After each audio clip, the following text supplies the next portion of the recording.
जी, अस्सलाम वालेकुम dear students, I am professor Ramesh Ali. I am here to teach class 9th physics. अच्छा students, आज हमने एक नया टॉपिक डिस्कस करना है, 2.5 topic, the name of speed and velocity. ठीक है? तो पहले हम स्पीड को डिस्कस करेंगे, फिर हम वेलोसिटी को डिस्कस करेंगे और इसकी एग्ज़ाम्पल जो है वो भी हम आज डिस्कस करेंगे। ठीक है? तो फर्स्ट ऑफ ऑल हम स्पीड को डिस्कस करते हैं कि स्पीड क्या है। अब इस टॉपिक के अंदर जितना मैंने हाइलाइट्स किया हुआ है टॉपिक्स को, ठीक है, और मेन पॉइंट्स को आपने एग्ज़ाम में वैसे ही मतलब कि उतना ही मतलब कि आपने लिखना है, ठीक है। तो पहला तो ये है कि स्पीड किसे कहते हैं।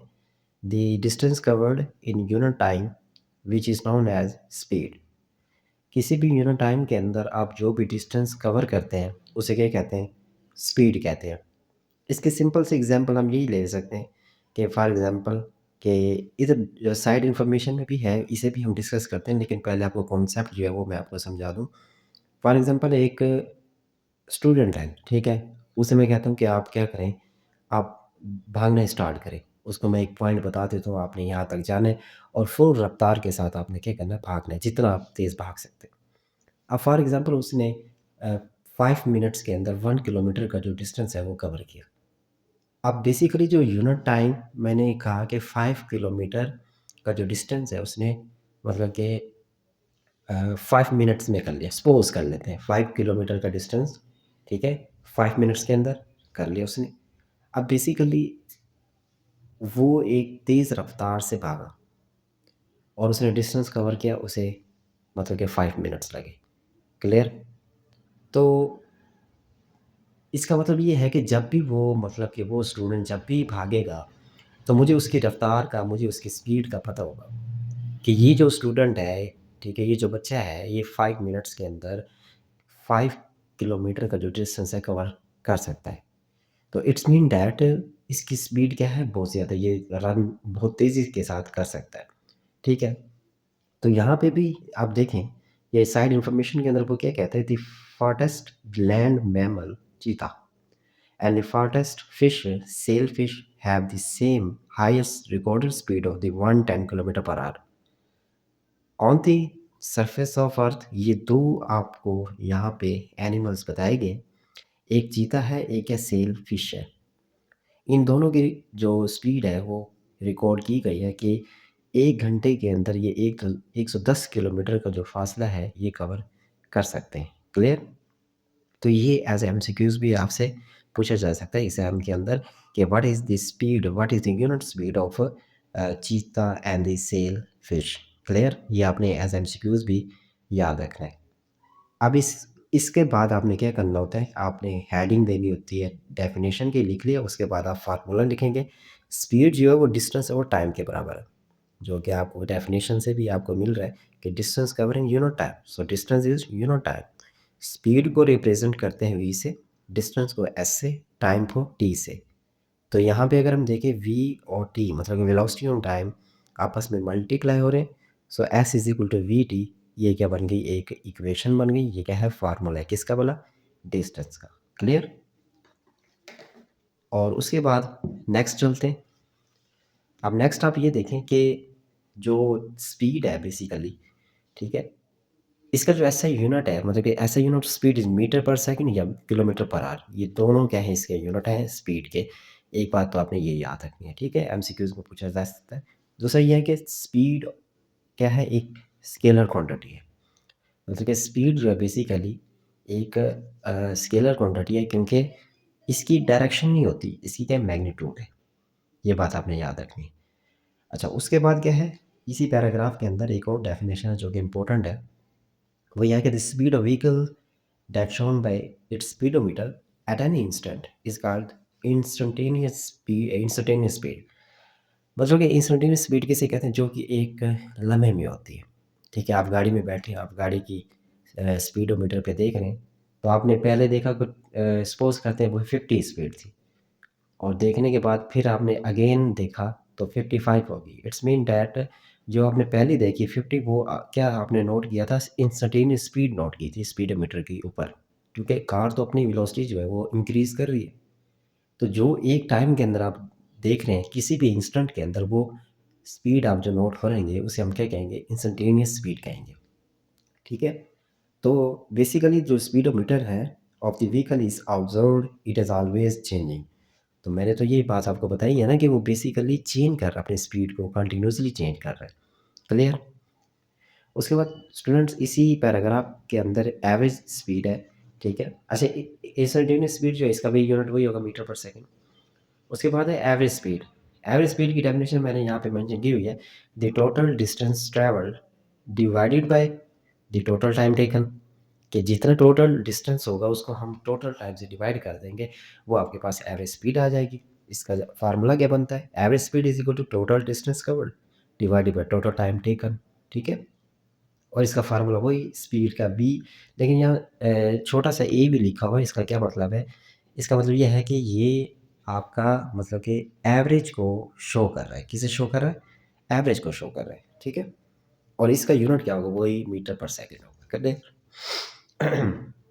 उसके बाद स्टूडेंट्स यहाँ पे एक एग्जांपल है, बड़ी सिंपल सी एग्जांपल, इसी पे डिस्कस कर लेते हैं। कहते हैं an eagle dives to the ground along 300 meter path with an average speed of 60 metre per second, how long does it take cover the distance. कहते हैं एक ईगल है, वो डाइव करता है, मतलब ये ज़मीन की तरफ आ रहा है, ठीक है, ग्राउंड अलोंग 300 मीटर, मतलब कि वो 300 मीटर का जो डिस्टेंस है वो कवर करके आ रहा है। उसकी जो स्पीड एवरेज वो कितनी है, वो है 60 मीटर पर सेकेंड है। तो एस कितना है, 300, मतलब कि डिस्टेंस हो गया, और एवरेज स्पीड कितनी है, 60 मीटर पर second. And how long does it take to cover this, मतलब कि कितना टाइम लेगा वो इस डिस्टेंस को कवर करने के लिए, टाइम आपने मालूम करना है। तो आपको पता है वी एवरेज, अभी हमने फार्मूला पढ़ा है, तो इसका V is dash over T. आपने टी मालूम करना है, टी यहाँ क्या हो रहा है, डिवाइड हो रहा है, यहाँ पे मल्टीप्लाई हो जाएगा, और वी यहाँ पे मल्टीप्लाई हो रहा है, यहाँ पे डिवाइड हो गया। तो टी वैसे का वैसे, एस कितना था, 300 था, लिख लिया हमने। वी एवरेज वेलोसिटी कितनी थी, 60। 300 को 60 पे जो डिवाइड करें तो आपके पास क्या आ जाएगा, 5 सेकेंड, मतलब कि उसे इतना टाइम लगेगा, ठीक है, डिस्टेंस मतलब 300 मीटर का कवर करने के लिए। अच्छा स्टूडेंट्स, उसके बाद ना साइड इंफॉर्मेशन के अंदर कुछ आपको इंफॉर्मेशन दी हुई है, तो इसका भी ये हम डिस्कस कर लेते हैं। अच्छा, ये जो है ना, माउंट एस टी लिखा हुआ है, इसे कहते हैं sand, Mount Saint Helens erupted in 1980, तो causing rocks to travel at a speed up to 400 kilometre per our, it is enough speed.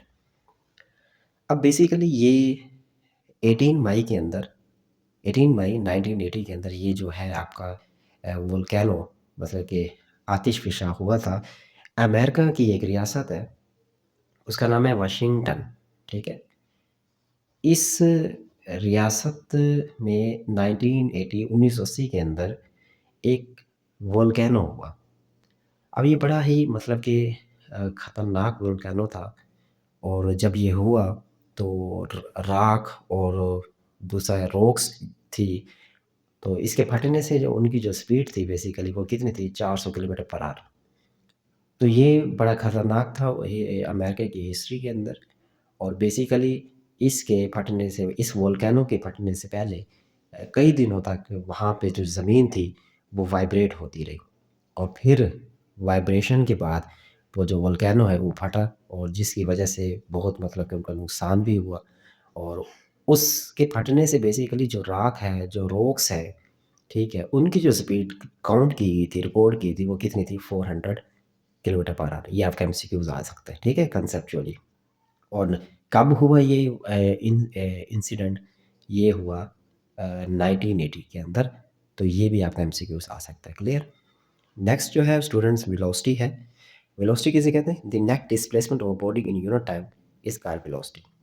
जो नेट डिस्प्लेसमेंट होता है, ठीक है, तो उस किसी भी टाइम के अंदर, किसी यूनिट टाइम के अंदर, उसे हम क्या कहते हैं, वेलोसिटी कहते हैं, ठीक है।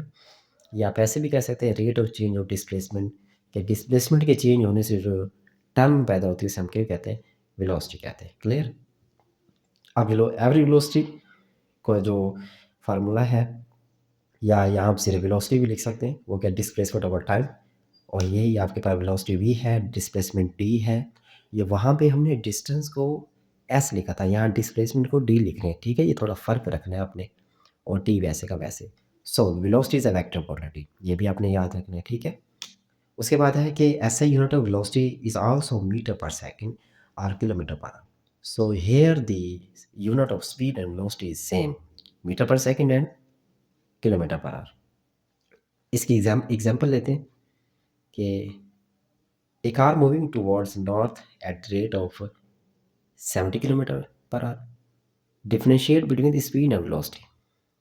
अब हम डिफरेंशिएट करते हैं कि कैसे स्पीड जो स्केलर है और वेलोसिटी जो वेक्टर क्वांटिटी है. ठीक है, द स्पीड आगे देखते हैं यहाँ पे कि स्पीड ऑफ कार 70 किलोमीटर थी, वो हमने देख ली, which is scalar quantity. The velocity of car is vector quantity whose the magnitude 70 kilometre per and directed toward the north. देखो यहाँ पे बेसिकली जो उसने बताया है इस एग्जाम्पल के अंदर कि कंसिडर किया ना कि उसने तो बेसिकली जो वेलोसिटी जो वेक्टर है, तो वेक्टर के केस के अंदर हम क्या करते हैं, डायरेक्शन को शो करते हैं. तो यहाँ पे भी उसने यही बताया कि जो आपके पास स्पीड है कार की वो तो 70 किलोमीटर पर आवर है. जस्ट हमने इतना ही बताया, मैग्नीट्यूड ही बताया, क्योंकि डायरेक्शन तो नहीं होती, which is scalar quantity. The velocity of car is vector quantity whose the magnitude this and directed toward north. अब वो साथ ये भी मेंशन कर रहा है कि वो नॉर्थ की सिमत के अंदर है. ठीक है, उसके बाद students uniform and non uniform velocity है. अच्छा, velocity said to be uniform if speed and direction of moving does not change. देखो यूनिफॉर्म वेलोसिटी उसे कहते हैं कि जब उसकी जो बेसिकली स्पीड है वो चेंज ना हो रही हो. ठीक है, तो यहाँ तक यूनिफॉर्म की बनती है. पहले जो दो लाइन्स है, इफ़ द स्पीड और direction both of them changes it's said to be variable velocity और नॉन यूनिफॉर्म वेलोसिटी. तो बेसिकली जिसकी स्पीड चेंज हो रही है, डायरेक्शन चेंज हो रही है, उसका हम वेरिएबल स्पीड कहते हैं, क्योंकि वेरिएबल का क्या मतलब होता है, टू चेंज. और उसे नॉन यूनिफॉर्म वेलोसिटी भी कहते हैं. ये दो नाम है, अपने याद रखने. तो इनकी आप एग्जांपल डिस्कस करते हैं. पहले आपने यूनिफॉर्म की डेफिनेशन याद लिखने के बाद फिर आपने एग्जांपल कौन सी लिखनी है. A body moving uniform with uniform velocity is the downward motion of A paratrooper. आपने देखा होगा जो पैराशूट से उतरते हैं, जब वो ज़मीन की तरफ आ रहे होते हैं तो आपको ऐसा फील हो रहा होता है कि वो वहाँ पे ऐसे रुका हुआ है. मतलब कि वो यूनिफॉर्म जिसे हम टर्मिनल वेलोसिटी भी कहते हैं, ठीक है ना, तो वो आहिस्ता से आ रहा होता है. वो बच्चे जो है ना, उनके पास जब वो पापड़ वगैरह खा रहे होते हैं, उसके अंदर से मतलब कि वो एक खिलौना निकलता है, वो भी पैराट्रूपर होता है. उसके ऊपर शापर लगा होता है, उसे ऊपर की तरफ फेंकते वो नीचे आता है. जब ज़मीन पर वो गिरने लग रहा होता है तो उसकी स्पीड उस टाइम बिल्कुल कांस्टेंट हो जाती है, यूनिफॉर्म हो जाती है. ठीक है, तो वो जो बेसिकली स्पीड है उसे हम क्या कहते हैं, यूनिफॉर्म स्पीड कहते हैं. फिर आपने यहाँ से यहाँ तक नॉन यूनिफॉर्म की लिखनी है, तो उसमें आप क्या लिखोगे एग्जांपल में कि ए कार, या मैंने मेंशन की हुई है example, A car moving in city traffic. एक सिटी के अंदर, एक शहर के अंदर जब आप गाड़ी चला रहे होते हैं तो समटाइम आप गाड़ी को तेज़ कर रहे होते हैं स्पीड, समटाइम गाड़ी की स्पीड कम कर रहे होते हैं. वो तेज़ कम जो स्पीड हो रही है उससे हम क्या कहते हैं, वेरिएबल कहते हैं, या फिर नॉन यूनिफॉर्म कहते हैं. ठीक है, और स्टूडेंट साइड इंफॉर्मेशन यहाँ पे भी है. ठीक है, इसको भी हम मतलब कि थोड़ा सा डिस्कस कर लेते हैं, इंटरेस्टिंग है वैसे. तो अब ये है time lapse photo of the motorway traffic. The velocity of car showing straight line, white lines are the headlight and the red lines are the tail light of velocities moving in opposite direction. अब students मैं आपको ना थोड़ा easy करके समझाता हूँ. पहले तो आप ये याद रखिए, जो फ्रंट लाइट है ना गाड़ी की, उसे हम कहते हैं हेडलाइट. जो बैक लाइट है उसे हम क्या कहते हैं, टेल लाइट. टेल किसे कहते हैं, दुम को कहते हैं, टेल लाइट. जो फ्रंट लाइट है वो वाइट होती है, यू नो. जो बैक लाइट होती है वो रेड होती है, यू आल्सो नो. ठीक, क्लियर. वो ये कह रहे हैं कि जब आप किसी भी कैमरे से आप वीडियो बना रहे हैं, ठीक है, सपोज करते हैं कि आप एक रात को आप अपना मोबाइल का कैमरा ओपन करें, ठीक है, तो आप 5 से 6 मिनट वीडियो बनाएं रोड के किनारे पे होगा. आप देखेंगे जो लाइट, जो कार आपकी तरफ आ रही है, तो तो बेसिकली जो आपके पास कार आ रही है उसकी जो लाइट है वो आपको वाइट लाइट नज़र आएगी, ऐसे ही है ना. और जो कार आपसे दूर जा रही है उसको, उस गाड़ी की जो लाइट है वो आपको रेड शो होगी, ऐसे है ना. तो इसमें ये कहता है कि जब आप वीडियो बना रहे होते हैं मुसलसल ट्रैफिक की, तो आपको ना लाइंस नज़र आती है किसकी, लाइट की. अब जो वाइट लाइंस शो कर रही होती है कि गाड़ी आपकी तरफ आ रही, ज़ाहिर-सी बात है हेडलाइट शो हो रही है उसकी और रेड लाइट शो कर रही होती है कि गाड़ी आपसे दूर जा रही है। तो इस डायग्राम के अंदर भी देखें कि यहाँ पे आपको व्हाइट लाइट शो हो रही है, यहाँ पे रेड लाइट शो हो रही है। इसका मतलब ये है कि जो व्हाइट लाइट शो हो रही है ये गाड़ी हमारी तरफ आ रही है और जो रेड लाइन है ये शो कर रही है कि ये गाड़ी आपसे दूर जा रही है, ठीक है? तो ये इसे हम कहते हैं टाइम लैप्स फ़ोटो, ठीक है? तो उम्मीद है स्टूडेंट ये लेक्चर आपको समझ आ गया होगा, ठीक है? ये एग्ज़ाम्पल मैंने लिखी है, ये भी आप नोट कर लेना। नेक्स्ट लेक्चर में मिलेंगे। अल्लाह हाफ़िज़।